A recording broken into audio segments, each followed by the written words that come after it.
Estamos iniciando, e aqui tudo é ao vivo, podcast Mais Vida, o próprio nome já traduz a essência através da informação. Estamos acostumados a salvar e transformar vidas. Esse é um projeto da Dr. Play, há quase 2 anos no ar, sempre entrevistando médicos, profissionais da área de saúde. Entrevistas, eu posso dizer com toda coerência, inéditas, exclusivas e de alto teor de utilidade pública. Hoje, mais uma estreia.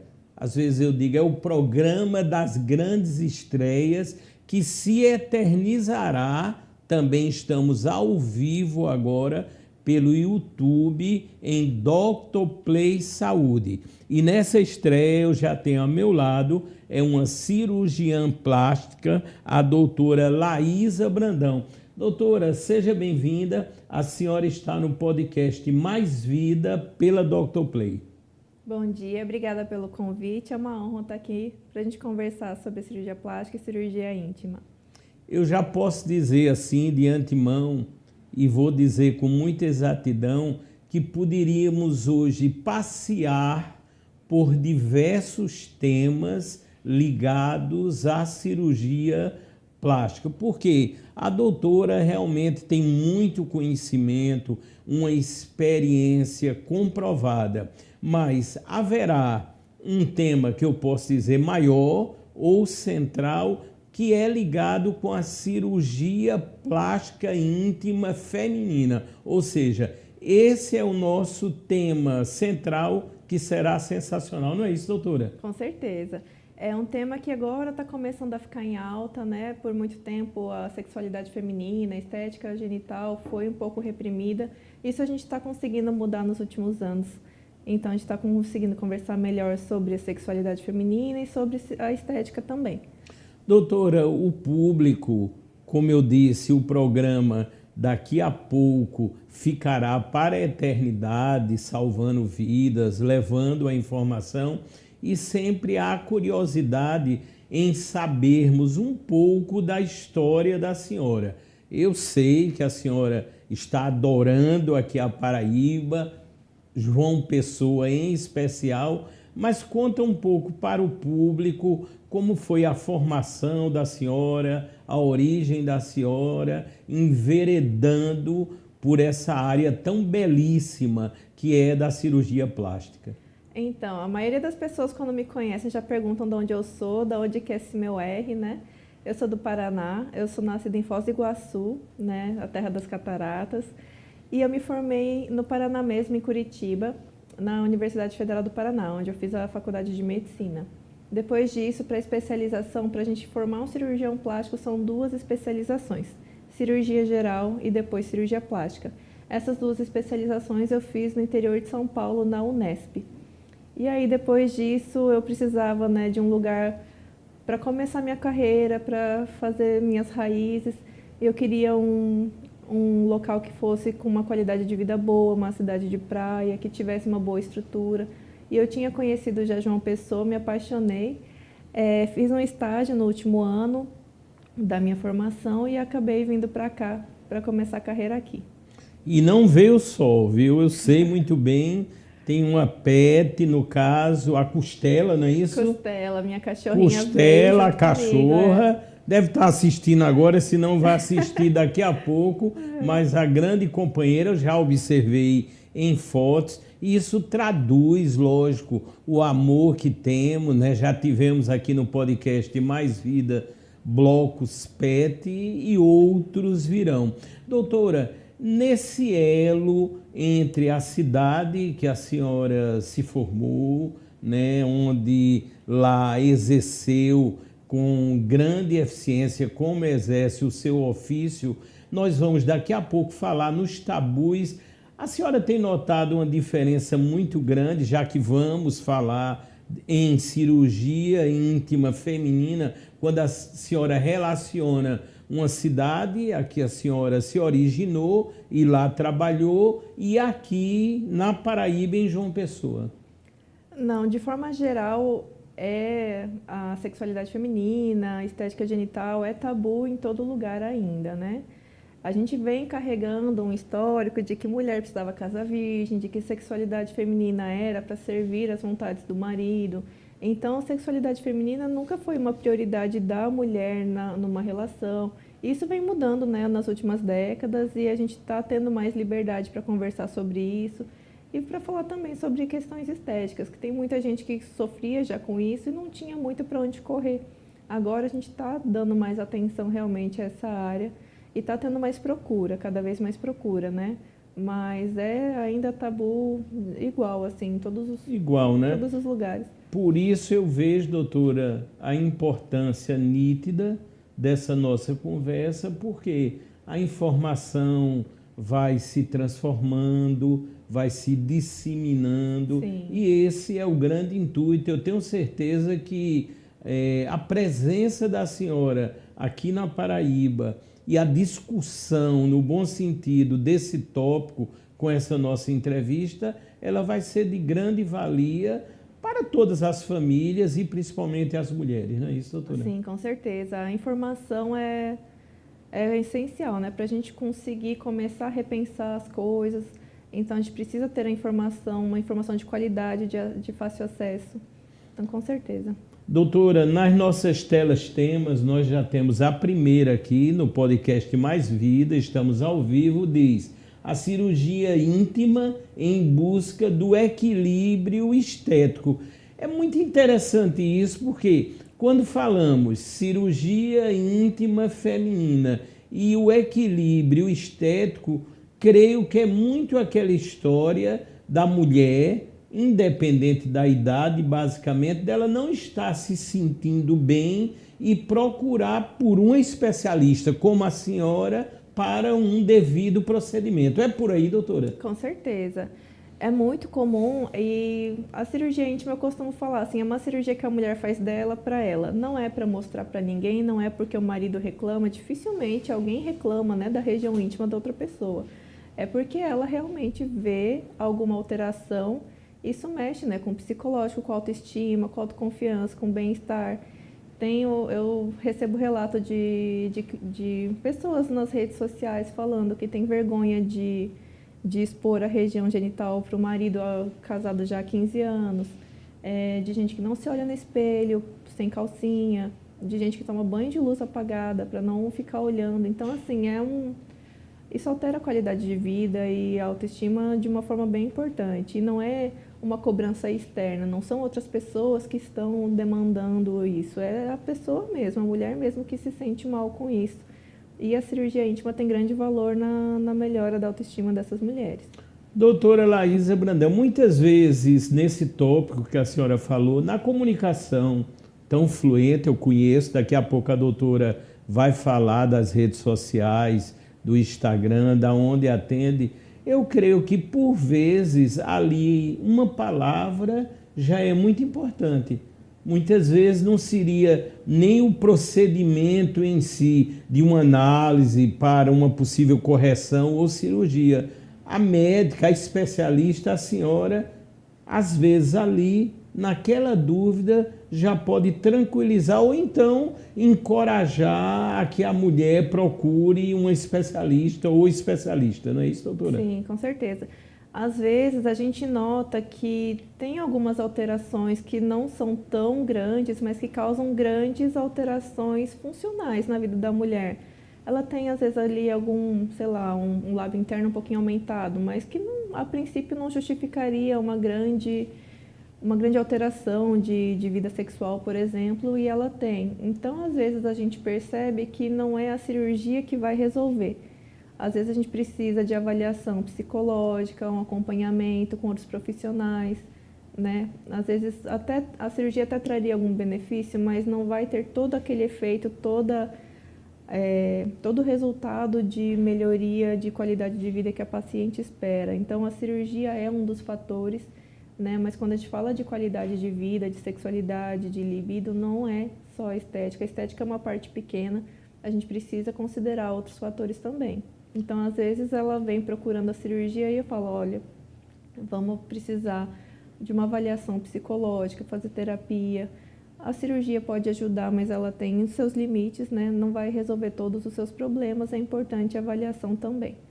Outra coisa que eu creio que se pergunta muito, doutora, é sobre a segurança, né? Nós sabemos que os sistemas, quando me refiro à saúde em sua totalidade, eles vão naturalmente se aperfeiçoando e pode-se dizer que hoje, tratando-se de cirurgias plásticas íntimas femininas, a segurança já é bem considerável, bem aceitável, os protocolos, vamos dizer, muito bem definidos, porque essa tela trata justamente disto: cirurgia íntima, procedimento, segurança e eficaz. E aí, doutora? Com certeza. Quando a gente está falando de cirurgia plástica, a gente precisa pensar que eu não estou operando um paciente doente. Eu estou operando um paciente saudável. Eu não posso expor ele a riscos que não sejam necessários, né? Então, a segurança na cirurgia plástica é sempre uma prioridade muito importante. Então, escolher um bom profissional que vai conseguir fazer um bom acompanhamento desde o pré-operatório, que consiga fazer um acompanhamento também corretamente no pós-operatório, que investigue seu passado médico, que exija que você não esteja com nenhuma infecção, que suas doenças estejam controladas. Isso tudo aumenta a segurança do procedimento. Outra coisa muito importante também, eu como cirurgiã, eu tenho que conhecer muito bem a anatomia da região, onde estão os principais vasos sanguíneos, os principais nervos, qual é a melhor técnica, onde eu tenho que colocar o corte para ele ficar mais discreto, para causar menos dano. Então, eu acho assim, o escolher um bom profissional é um fator muito importante, tanto para a eficácia quanto para a segurança da cirurgia. Doutor, uma das coisas na nossa interação, sempre avisamos de nossas entrevistas com uma certa antecedência, até para gerar essas eventuais dúvidas. Temos hoje, vamos dizer, uma população muito obesa, né? O índice de obesidade é muito alto no Brasil, creio que até bem mais acentuado por vários fatores. Quando se submete a um tipo de cirurgia íntima e ocorrem na vida essas variações de peso na mulher, muitas vezes vai ser preciso uma correção após uma cirurgia. Como é que a senhora vê? Eu estou me lembrando muito aqui, eu sei que é uma comparação relativa da cirurgia bariátrica, né? Muitas vezes você perdeu um peso excessivo e a partir daí tem que fazer uma cirurgia reparadora. Como funciona essas variações de peso quando da cirurgia íntima? Sobre a cirurgia bariátrica especificamente, quando a gente perde muito peso, fica com bastante flacidez, né? Então, muitas vezes a gente fala que faz aquele abdômen avental, né? Que faz aquela flacidez de pele que vai descendo, isso também para a região púbica do Monte de Vênus. Então, é uma demanda, geralmente, das pacientes que consiga corrigir essa região. Isso geralmente é corrigido quando já faz a cirurgia do abdômen. Também perde gordura dos grandes lábios, isso tanto com emagrecimento quanto com envelhecimento. Então, às vezes é possível pegar a gordura de algum lugar e colocar ali para ficar mais preenchido, tá? Mas ao longo da vida, uma coisa também que é comum com variações de peso é acumular um pouquinho de gordura na região do pubis, que a gente fala, né, que fica gordinho. Principalmente quando você olha de lado, vê que fica ali um montinho, que isso é uma coisa que incomoda bastante também os pacientes. Então, é possível fazer lipoaspiração, às vezes, se tiver uma boa indicação, só lipoaspiração, ou às vezes precisa até fazer uma suspensão mesmo, daquela pele mais flácida. Então, as variações de peso, muito importantes, tem consequências, né, na estética, né, doutora? Na estética de todo o corpo, né, mas da região genital também. Doutora, quando a gente fala ainda nesse campo da segurança, a parte da anestesia, né? Eu sei que depende do procedimento, né? Vai variar com o tipo de anestesia, creio, a ser aplicada ali, mas como a senhora vê, porque a gente nota que sempre há um temor, né? Quando a gente começa a ver os vários relatos, as pessoas, né, ficam com certo medo de dormir e não acordar mais. E aí, doutora? Na parte da cirurgia íntima, a gente consegue fazer a cirurgia só com anestesia local, se for o caso, né? Que é a anestesia de picadinha, igual de dentista, que a gente sente aquele ardidinho. É possível fazer cirurgia só com esse tipo de anestesia, mas geralmente a gente associa a sedação, que é para dormir durante o procedimento. É uma sedação parecida com a de endoscopia, por exemplo. Você dorme, faz o procedimento, acorda, está pronto para ir embora. Não chega a ser uma anestesia geral ou bloqueios na coluna, né? Uma anestesia um pouco mais leve. Mas, de forma geral, as anestesias, a gente tem medicações muito seguras, é bem difícil ter intercorrência anestésica importante, né? Também é muito importante a avaliação pré-anestésica e os exames pré-cirúrgicos também, para a gente aumentar a segurança de todo o procedimento. Ô, doutora Laís, a senhora, creio, está aqui na belíssima cidade de João Pessoa há cerca de 5 meses, 6 meses, por aí, né, doutora? Aí, doutora, qual é a cirurgia íntima feminina que a senhora tem visto mais procurada? A mais procurada e a mais famosa é a ninfoplastia, que é a cirurgia dos pequenos lábios ou lábios internos, né? Tem mulheres que isso geralmente já vem desde a puberdade, que elas têm um aumento dessa região, os pequenos lábios muito proeminentes. Isso incomoda, às vezes, alguns tipos de roupa, fica incomodando, pode incomodar na relação, porque fica ali no caminho, às vezes fazer fissuras, aumenta o risco de infecções genitais ou urinárias de repetição. Então, essa é a cirurgia mais famosa e a mais procurada, com certeza. Mais famosa. A senhora acha fruto até da informação de outras pessoas que já fizeram? Sim. Creio que é por esse ângulo aí, né, já doutora? é uma cirurgia mais famosa, assim, digamos. Né? Tem até, assim, algumas celebridades que fizeram, que expuseram recentemente, aí as pessoas vêm e perguntam. Isso tudo potencializa, obviamente. As redes sociais hoje, né, a informação é muito rápida, então é bem... Elas norteiam, né? Já é uma cirurgia que já está bem entendida, assim, pelas mulheres. E é lógico, tratando-se da senhora como qualquer profissional habilitado para a cirurgia plástica, tem que estar ou deve estar vinculado à Sociedade Brasileira de Cirurgia Plástica. Eu julgo isso da máxima importância, porque com muita tranquilidade a pessoa pode entrar no site e ir lá verificar se aquele médico, aquela médica está devidamente habilitado, não é isso, doutora? Sim, eu acho super importante. Na hora que você vai escolher um profissional, tentar, né, procurar saber qual é a formação, se tem algum vínculo com sociedade, no caso aqui é a Sociedade Brasileira de Cirurgia Plástica, né? Mas qual é a formação? É médico, é cirurgião, é ginecologista? Qual que é a formação desse médico que está te atendendo? É super importante a gente procurar isso, porque muitas vezes a pessoa acaba vendo pelo Instagram, a pessoa se posiciona, dando a entender que é alguma coisa que ainda não tem realmente aquela formação. Né? A gente vê depois as complicações ou a insatisfação, então é importante procurar um profissional que esteja realmente habilitado.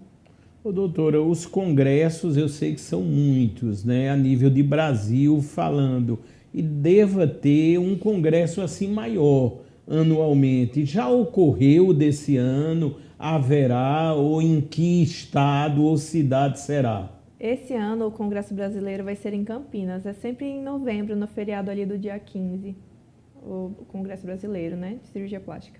Quer dizer, esse ano em novembro, que com certeza a senhora vai estar por lá, né? Ainda estou vendo minha agenda, mas é possível. Está vendo, sim, né? Aí, doutora, se agrega muito num congresso como esse, porque são palestras, normalmente convidados, né, de nome até internacional. Eu creio que é um momento importante, né, doutora? É um momento que os congressos geralmente são os momentos que a gente usa para se atualizar. A cirurgia plástica, a medicina estética como um todo é muito rápida. Todo dia tem uma tecnologia nova, uma técnica cirúrgica nova. Então, o congresso é o momento em que as pessoas que estão trazendo essas inovações vão mostrando elas para a gente através de palestras, vídeos. É um momento que a gente consegue se atualizar mais nos assuntos. Muito importante.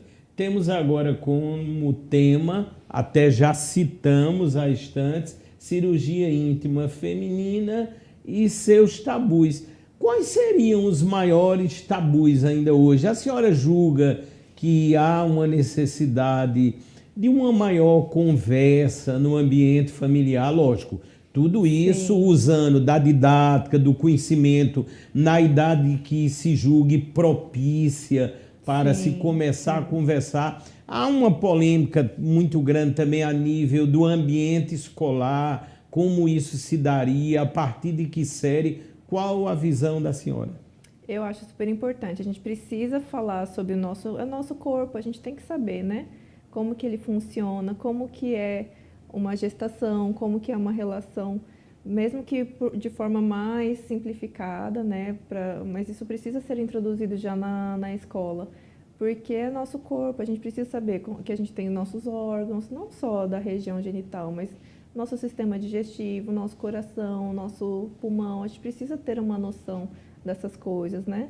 Não precisa ser com muita profundidade, mas a gente precisa saber um pouco, entender como que funciona o nosso corpo. Ainda da região sexual, de vida sexual, tem muitos tabus envolvidos.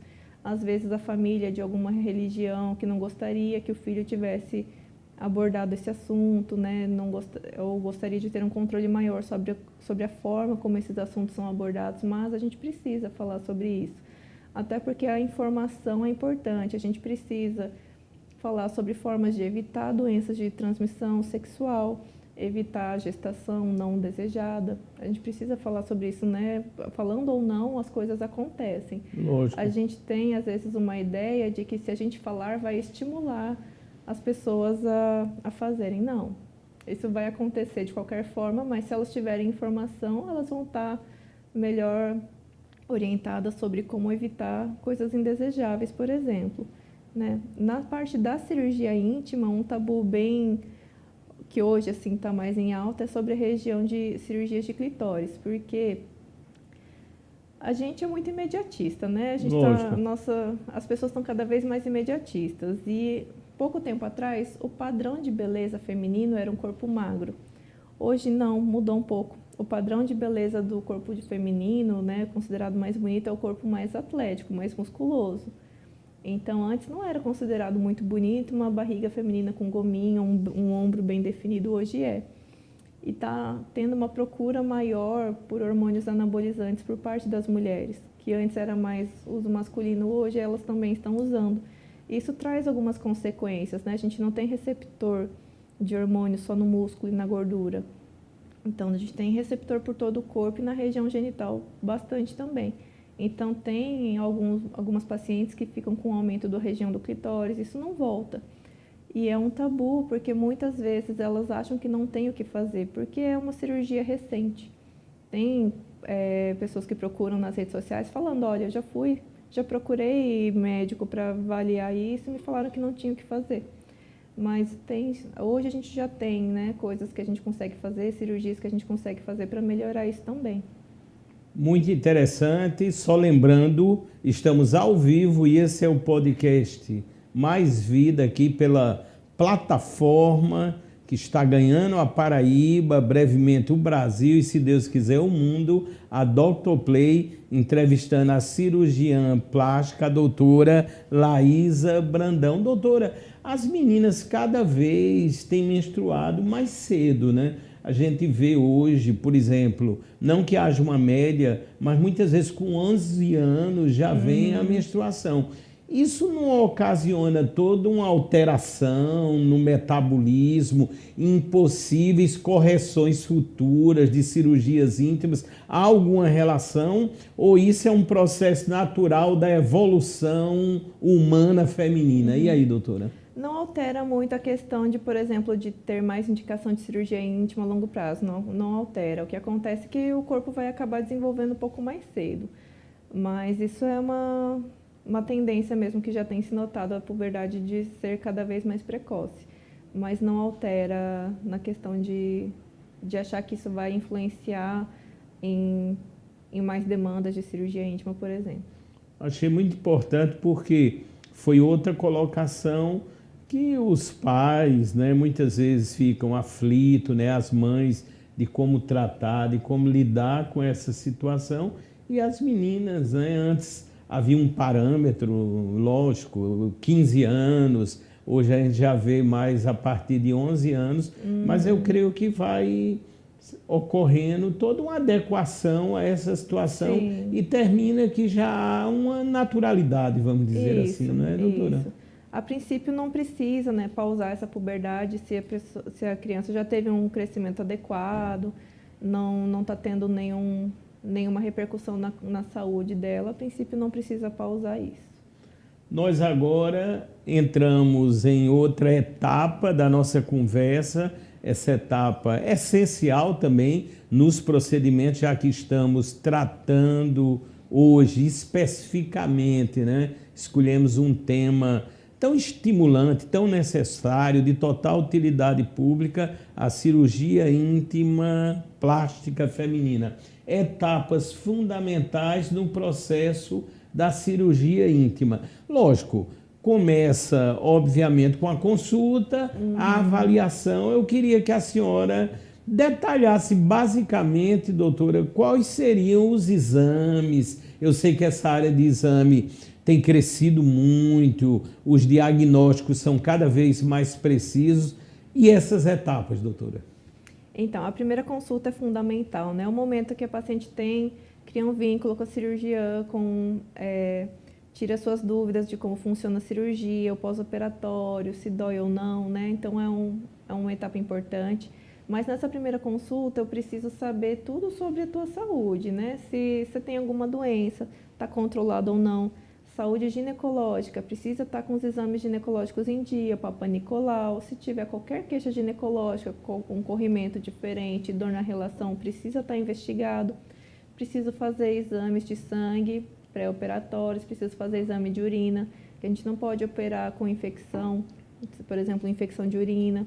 Então, tem vários exames, né, que a gente precisa para avaliar a saúde da paciente como um todo e descartar infecções.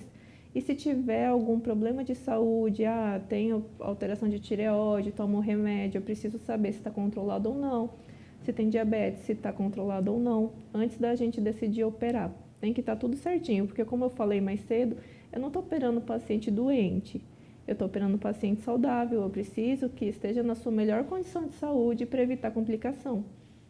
Doutor, eu já entrevistei, lógico, vários profissionais e no âmbito das doenças infecto-contagiosas, como o Hospital Lauro Vanderlei, e a gente nota que esse índice ele é muito alto, né? Eu não sei se nas consultas prévias a senhora também observa, lógico, quando dos exames, porque a gente vê o índice de se usar preservativo caiu até de modo considerável. E aí vem as doenças que podem levar a consequências seríssimas. Como é que a senhora vê esse todo do dia a dia, do universo assim feminino como um todo? Isso. O uso de preservativos é realmente uma taxa bem baixa, né?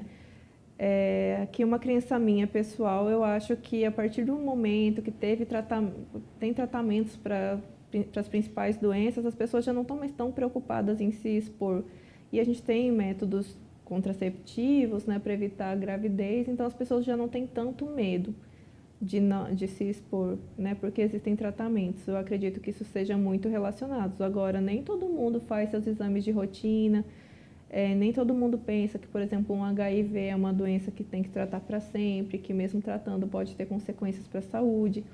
Então, as pessoas acabam sendo um pouco relaxadas nesse sentido, de achar que tudo tem solução e acabam sendo mais se permitindo, né, não usar preservativo. E aí, muitas vezes são pegas de surpresa, sabendo que correram risco, mas são pegas de surpresa com uma doença de transmissão sexual.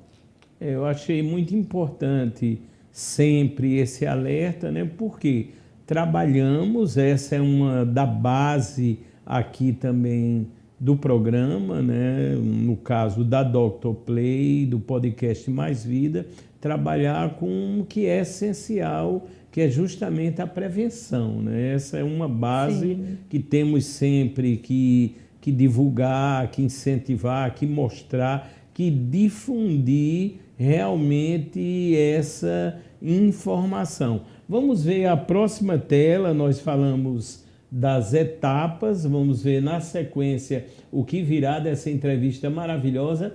A doutora falou um pouco a procura é relativa, é bem acentuada, cirurgia íntima na correção dos lábios vaginais. Aí, doutora, são muitas variações, assim, nesse caso. Como é que se dimensiona para saber? Precisa-se de uma correção. E aí, doutora? Ó, o que diz que precisa é se a paciente está tendo queixa, principalmente funcional.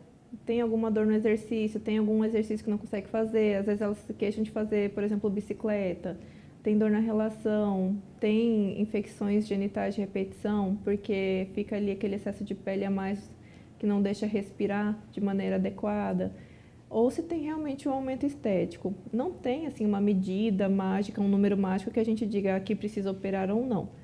Né? Se tem queixa estética, a gente vê geralmente que os lábios menores estão muito hipertrofiados, saindo além dos lábios maiores, que não ficam cobrindo. Aí geralmente já tem indicação. Se tem também alterações de autoestima, a pessoa fica ali, né, tendo problemas pessoais por causa dessas alterações, também a gente já pode avaliar a indicação. Claro que se eles estão normais, a gente não vai indicar. Mas a gente tem, a maioria das vezes, quando as pacientes se queixam, realmente tem alguma alteração. Tem alguma alteração. Ô, doutora, já que a senhora falou em ações normais, eu estou pensando aqui no parto normal. Ele teria, a longo prazo, alguma relação com os lábios vaginais, ou seja, de precisar fazer alguma correção futura? Não é tão comum. O mais comum, né, de pacientes que queixam dessa região dos lábios, dos pequenos lábios muito aumentados, geralmente é hormonal genético. Desde a puberdade, elas já desenvolveram além do normal. A maior causa é essa. Mas assim, ao longo da vida, né, com parto, com atrito, com a flacidez, né, porque a gente vai perdendo colágeno, é comum que isso vire uma queixa também. As pessoas com mais idade, as mulheres, no caso, têm procurado, às vezes, por essa cirurgia. E a partir de que idade, vamos dizer assim, uma adolescente que haja necessidade, que a senhora já poderia indicar ou fazer essa cirurgia? É indicado quando a gente já tem aí o desenvolvimento corporal da região genital mais completo. Geralmente, aí, a partir de 16 anos já dá para fazer. Já dá para fazer. Mas a gente precisa esperar, não dá para operar tão cedo, né? Precisa ter um tempo aí depois da puberdade para dar tempo de desenvolver. E aí, a partir de 16 anos, a gente já consegue avaliar para operar. E as mulheres com mais idade, né? Antes tinha aquela coisa, as mulheres de 40, de 50, hoje as de 60 e 70 parece que estão mais lindas ainda. Hein, doutora? A medicina evoluindo em todos os sentidos, né? Com certeza. Eu vi uma matéria, tem uma atriz que chama Sofia Vergara, que ela está com 51 anos e ela tem a mesma fisionomia de quando ela tinha, sei lá, 30. Então, o envelhecimento hoje está... Você não consegue mais dizer a idade da pessoa pela aparência, igual a gente tinha antes. Agora, com a administração do envelhecimento, com toxina botulínica, bioestimuladores, é muito difícil a gente conseguir adivinhar. Então, a gente está tendo, né, com o avanço da medicina, os pacientes se cuidando mais, pacientes de 70 anos em plena saúde, fazendo academia, sem doenças ou com doenças bem controladas. Então, não tem um limite de idade para a gente operar. Se o paciente está em boa saúde e tem indicação, a gente pode sim fazer cirurgia.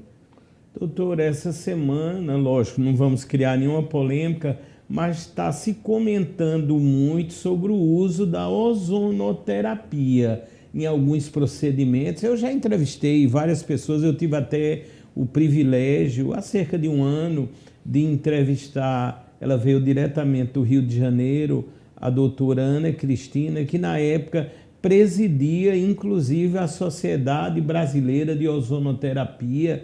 E assim, ela demonstrou na entrevista, além do grande conhecimento, muitos dados que comprovam nitidamente a eficiência em diversos casos e diversas situações.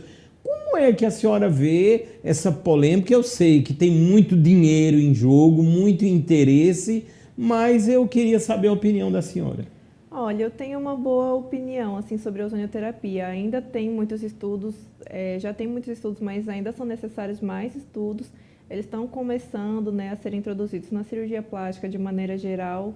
Assim, é um pouco recente ainda, mas tem sim bons resultados. A gente ainda precisa de mais avaliação, de mais tempo de experiência para poder bater o martelo, mas parece ser uma novidade que vai acrescentar, que vai trazer bons resultados para a gente. Ou seja, nessa área, porque eu ouvi falar muito na parte do rejuvenescimento, né, vaginal e coisa e tal, as pessoas usando em alguns procedimentos. Lógico, aqui estamos falando de pessoas devidamente habilitadas e que podem fazer esse uso. Eu creio que o que precisa é basicamente o que a doutora falou, com tamanha inteligência. As pesquisas vão evoluindo, né? À medida em que se constatam a eficácia baseado em dados, em fundamentação, e chega um momento que todo mundo que precisar vai utilizar com toda segurança, Sim. com toda tranquilidade, Sim, não é, com doutora? certeza. É por aí. Doutora, agora temos outra tela-tema, cirurgia íntima associada a outras ações cirúrgicas. Eu achei muito interessante tocarmos nesse assunto, até porque a senhora pode e faz cirurgias plásticas em vários setores do corpo, Sim. né? E essa associação eu achei importantíssimo em falarmos. De repente, a mulher ali vai fazer uma cirurgia íntima e precisa-se de outro tipo de cirurgia. Eu vou citar aqui uma rinoplastia. Isso poderia ser associado, demanda muito estudo, tem que fazer uma análise muito criteriosa, ou já é uma ação, vamos dizer, até certo ponto natural? E aí, doutora? Não, é bem comum. A cirurgia íntima ela é uma cirurgia rápida. Então, é bem comum associar ela a outras cirurgias. Por exemplo, já fiz cirurgia íntima com uma paciente que fez mastopexia. Então, fez a cirurgia de mama e fez a cirurgia íntima no mesmo procedimento. Ou então, em paciente que tinha tirado um tumor do ovário, fez a remoção do tumor do ovário e fez a cirurgia íntima no mesmo procedimento. É possível associar. A gente precisa, claro, levar em conta qual é a outra cirurgia, se ela tem algum risco, se é uma cirurgia contaminada, se ela é uma cirurgia muito prolongada. Se não for nada disso, a gente pode associar. Só tem algumas condições que eu não associo, geralmente, cirurgia vaginal ou cirurgia que tenha contaminação da região vaginal, que daí eu acho que não é legal fazer no mesmo tempo pelo risco de contaminação. E parto ou cesárea. Já me perguntaram, não dá para fazer a cesárea ou o parto e já fazer a cirurgia íntima no mesmo ato? Não, porque a gravidez tem uma explosão de hormônios que altera o corpo da mulher como um todo. Altera a mama, abdômen, altera a região genital também. Então, no momento do parto, a gente ainda está sob influência de muitos hormônios e essas alterações podem regredir, mudar depois do parto. Então, o ideal é fazer depois de 6 meses. 6 meses, né, doutora? Avaliar depois de 6 meses, que daí as alterações principais da gravidez já voltaram e aí a gente já sabe que o que está ali de alteração vai ficar. Doutora, eu fiquei com uma curiosidade. A senhora falou quase agora há pouco que em algumas, né, ou na maioria das cirurgias íntimas femininas, a anestesia é ali local, muitas vezes rápida.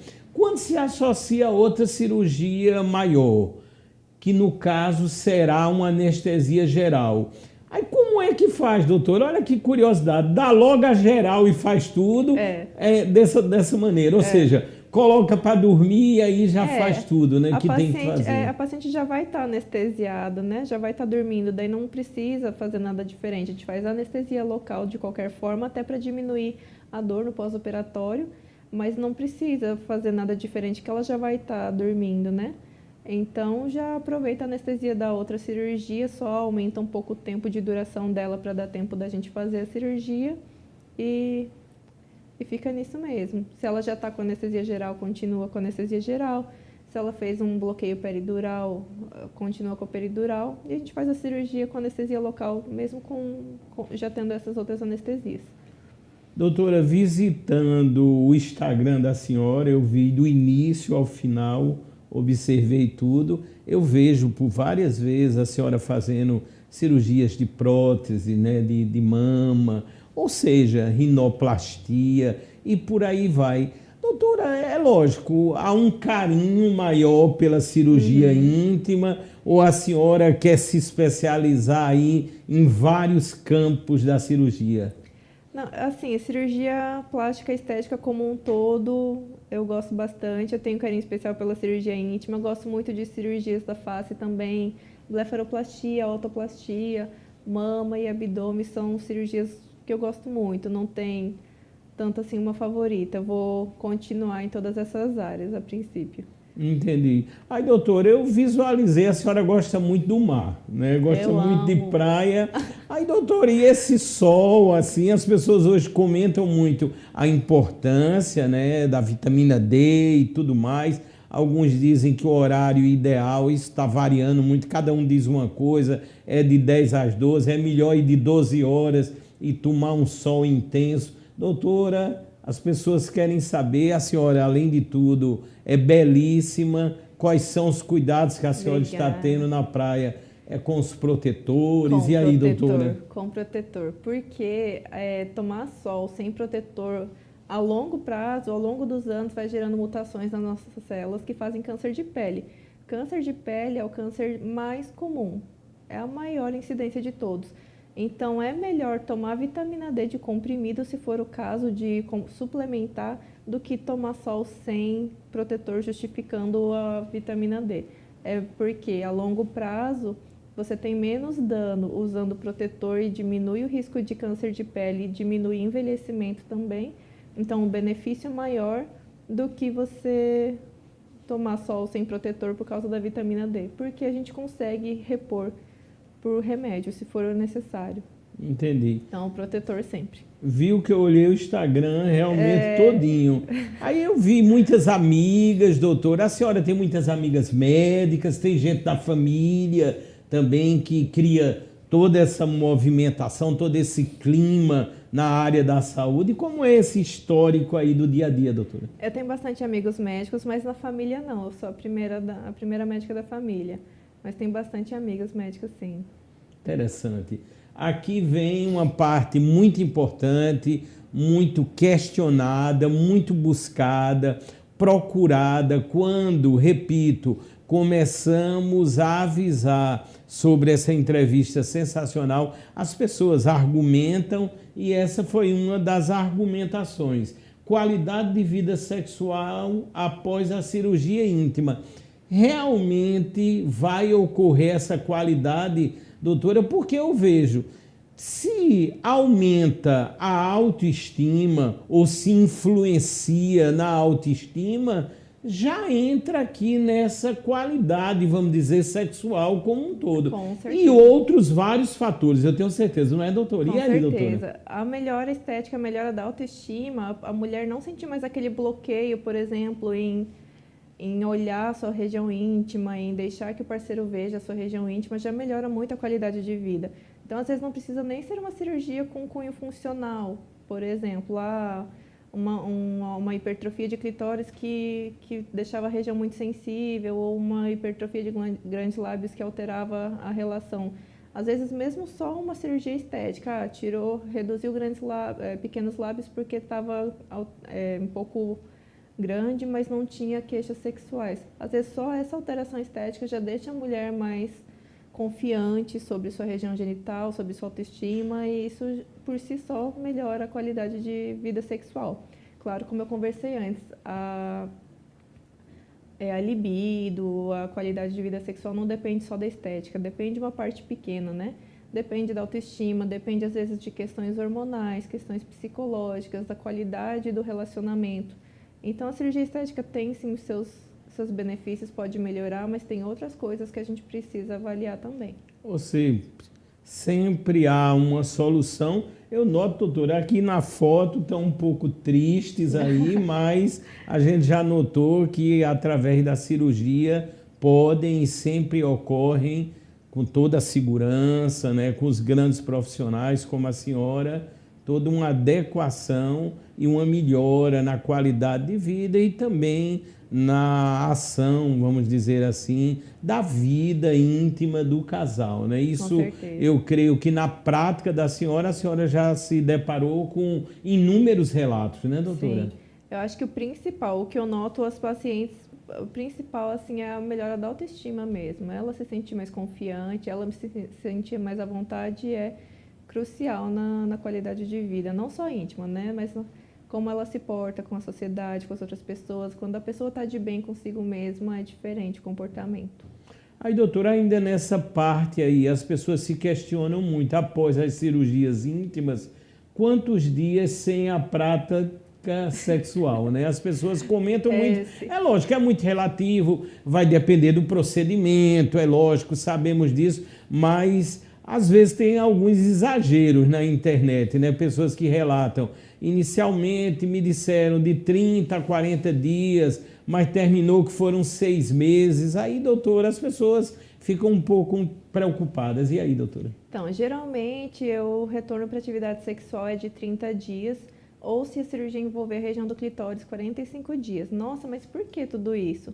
Porque a cicatriz, uma cicatriz nunca vai ter a mesma resistência que tem uma pele normal. Ela chega no máximo 80% de resistência de uma pele normal. E conforme ela vai amadurecendo ao longo do tempo, ela vai tendo uma resistência maior. Então, mesmo que cicatrize rápido, geralmente cicatriza rápido, coisa de 2 semanas já está cicatrizado. Se a gente libera atividade sexual antes, essa cicatriz muito recente não tem resistência ainda, então ela pode abrir. Por isso que a gente tem que esperar, mesmo estando cicatrizadinho, parecendo que está tudo certo, a gente precisa esperar que ela adquira um pouco mais de resistência para poder liberar a relação sexual. Mas a questão de aumentar o tempo, de liberar mais tarde, geralmente é se tem alguma deiscência, que é quando abre algum pontinho, se precisa reabordar, mexer alguma coisinha, algo que preocupe, que atrase a cicatrização, pode atrasar esse tempo também. Mas geralmente é 30 a 45 dias. Aí, doutora, aí eu vejo a grande importância do diálogo, né? Do casal, até puxar esse link, se normalmente nas consultas a senhora vê a presença já do casal, ou inicialmente só a mulher ou a namorada, enfim. Como é que funciona? E eu creio, tenho praticamente certeza que sempre o diálogo, o comum acordo é o que vai evitar futuras situações, não é isso, doutora? Com certeza. É muito comum na primeira consulta a mulher vir sem o companheiro. Ela vem para se informar como que funciona, qual que é o preço, qual que é a recuperação, para daí começar a negociar isso em casa. Geralmente elas vêm sozinhas, mas é muito importante ter um diálogo com o parceiro. Tem gente que fala assim, eu queria fazer uma surpresa para meu marido. Às vezes ele não via necessidade dessa surpresa, vai ficar achando ruim, vai ficar um tempo em abstinência que ele não estava preparado.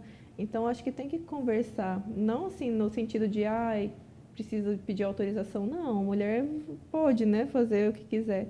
Mas é importante, eu acho, comunicar, falar assim, olha, é importante para mim, só que eu preciso de tal tempo de recuperação, eu preciso que você me ajude com isso. Com a recuperação, às vezes ela não vai conseguir fazer algumas coisas nos primeiros dias. Então, é importante, que os homens sejam a rede de apoio, da mulher. Fundamental. Estamos ao vivo, é o podcast Mais Vida aqui pela Dr. Play, uma entrevista, eu tenho certeza, esclarecedora e sensacional. Doutora, essa tela agora que se mostra a tecnologia em prol da saúde feminina, eu já quero dizer que eu sou fascinado realmente pela tecnologia. Vou até citar uma coisa para a doutora e saber da opinião dela. Doutora, eu já fui convidado, já são muitas as entrevistas, mais de 500, o que ocorre para uma cirurgia usando o robô cirúrgico, um dos mais avançados do mundo, que é o Da Vinci, o XI. Inclusive, eu tive a oportunidade de assistir a cirurgia no Recife, com o Da Vinci XI, no Hospital Português do Recife, ele com 2 consoles. E agora veio todo um pensamento meu com a cirurgia íntima, porque tem uma ação que eles colocam simplesmente ali uma uva, uma única uva, E a precisão é tão grande, robótica, que consegue-se ali tirar só a casca que envolve a uva. Aí eu fiquei pensando no caso das cirurgias íntimas. Os robôs já estão atuando e vai chegar um momento que a senhora vai ficar lá no console do robô. E aí, doutora? Para cirurgia íntima ainda não tem aplicação, né, o robô, mas para outras cirurgias plásticas está começando a se falar um pouco em abdominoplastia, correção de diástase, é possível já de se fazer com robô, ainda muito experimental, mas para cirurgia íntima não tem tanta aplicação, porque o robô ele é muito bom para cirurgias em cavidades, né, abdômen, pelve, porque a cirurgia íntima ela é bem externa. Então, a princípio, eu não vejo tanta aplicação do robô. Mas, por exemplo, para cirurgias abdominais pélvicas, para órgãos genitais internos, ovário, na coloproctologia, na gastrocirurgia, tem várias cirurgias de pelve, que é uma cavidade muito fechadinha, que é difícil de acessar. O robô tem uma utilidade muito importante. Mas sobre tecnologias na cirurgia íntima, é muito difundido já bem consolidado o uso de lasers, né? Tanto como se fosse um bisturi elétrico, quanto como estimulador de colágeno. Então, é possível fazer, por exemplo, um laser intravaginal que vai melhorar a firmeza da pele do canal vaginal, melhorar a lubrificação, diminuir, às vezes, até infecções de repetição, candidíase de repetição, né? Então, essas tecnologias já estão disponíveis.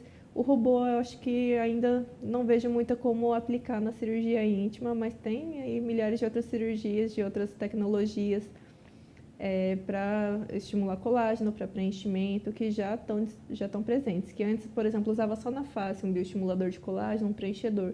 Agora já se usa também na cirurgia íntima, se usa no resto do corpo. Vejam como a doutora é altamente atualizada. Doutora, ainda nas questões assim tecnológicas, a gente já vê os exames de imagem usando a inteligência artificial. Aí tudo isso já dá de início uma precisão muitas vezes maior para o profissional, como a senhora, por exemplo, que vai realizar aquela cirurgia, não é isso, doutora? Isso.